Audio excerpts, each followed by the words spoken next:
ভাগ বন্টনের ক্ষেত্রে কোরবানি যে দিলেন আপনি 3 ভাগ করতে হবে না, এমন কোনো বিষয় নেই, স্পষ্ট কোনো বিষয় নেই যে 3 ভাগ করতে হবে। ইবনে আব্বাস রাদিয়াল্লাহু তাআলা আনহু বলেছেন, এই আয়াতগুলি যে আয়াতগুলি বললাম সেগুলির আলোকে, যে 3 শ্রেণীর মানুষকে খাওয়ার কথা বলা হয়েছে, তাই বলেছে ইয়াকুলুস সুলুস, নিজে 1/3 খাবেন, নিজে নিজের পরিবার।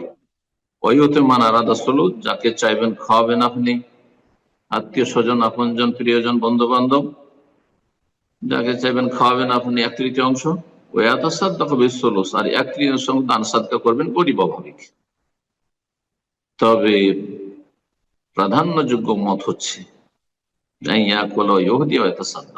আপনি নিজেও খাবেন আর হাদিয়া উপঢৌকনও দিবেন সচ্ছলদেরকে, আত্মীয় স্বজনকে পাকশাক করে খাওয়ান, অথবা আপনি গোস্ত দেন আর দান সাদকাও করেন, দান সাদকা করেন। কিন্তু যেই ক্ষেত্রে যত বেশি প্রয়োজন সেই ক্ষেত্রে বেশি আপনি ব্যয় করবেন।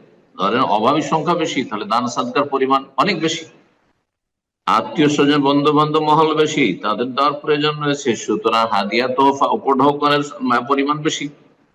নিজেরাই যারা কোরবানি করেছেন নিজেই অভাবী সংসার, ছেলেমেয়েরা মুখাপেক্ষী, বড় পরিবার, বড় অনেক সদস্য, তো নিজে রাখতে পারে, অধিকাংশ রেখে নিতে কোনো অসুবিধা নেই। আল্লাহ তাআলা